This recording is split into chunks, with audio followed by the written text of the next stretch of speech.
Good morning! For today's video ay magluluto tayo ng quick breakfast recipe na no edit. So wala pong cut ang video, wala rin pong edit. So syempre maingay yung lutuan kasi aandar.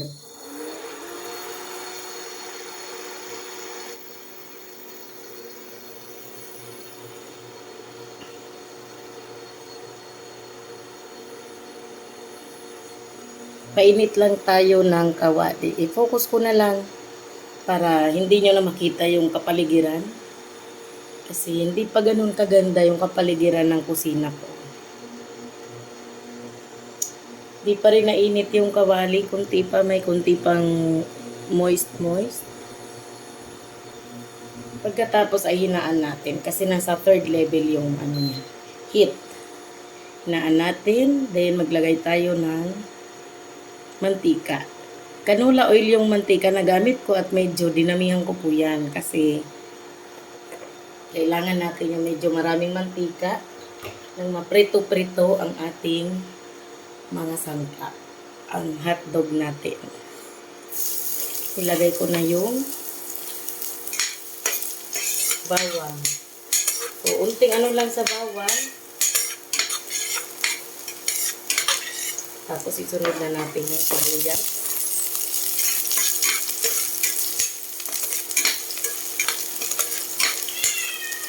Sibuyas na ginayat ng maliliit at meron din sibuyas na ginayat ng malalaki.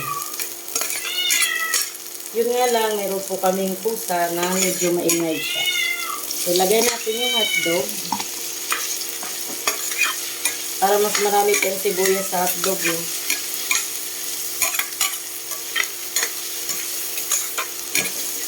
Maingay pala pag ito yung gamit nating sandok.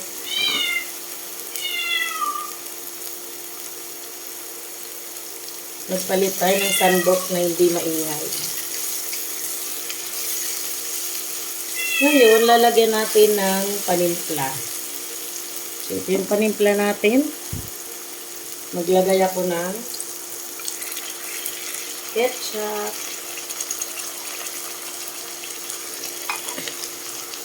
Panimpla ba yung ketchup? Mukhang hindi naman panimpla yun. Hindi non-stick yung kawali natin.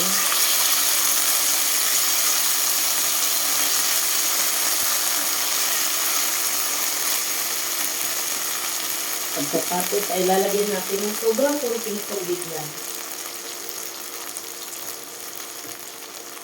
Kasi didikit siya kaagad, di pa luto yung hotdog. Yan, syempre maglalagay tayo dyan ng paminta. Yung durog na paminta.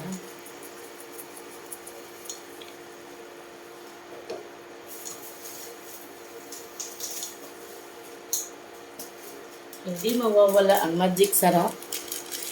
Para masarap, magic. Kunti lang, sobrang kunti. Siyempre, di mawawala ang kunting sugar. Yan. Kalahating teaspoon.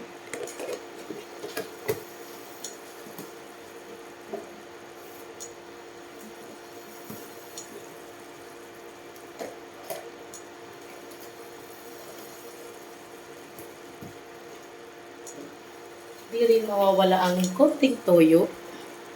Kunti lang kasi baka umitim.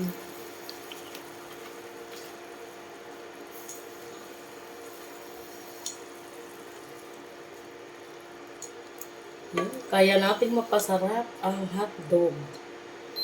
Taasan natin yung heat para siyang grilled.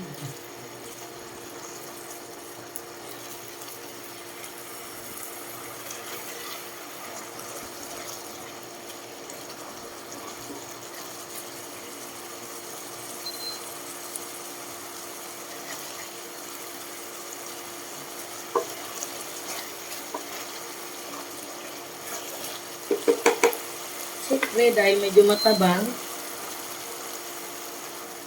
lagyan natin ng sobrang unting patis. Konti lang po yun.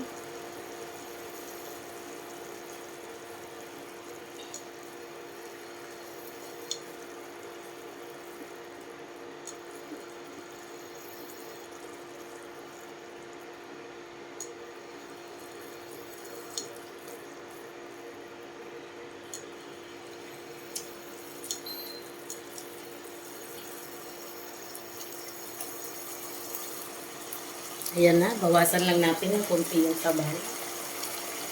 So, gusto ko yung medyo may konting asin. Lagyan ko lang siya ng konting-konting suka. Sobrang konti lang po yun.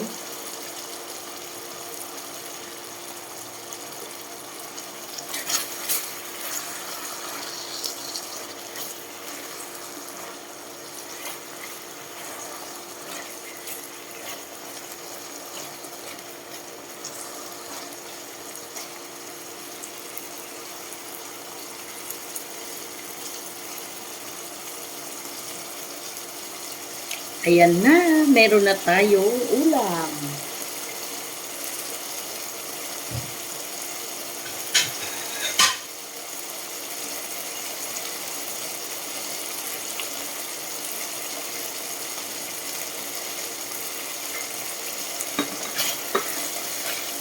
Okay na. Ready na. Lagay na natin.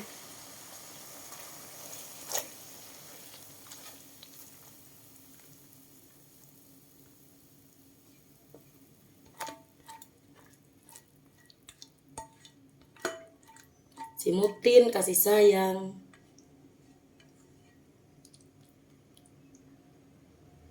Yan na. Meron na tayong ulam.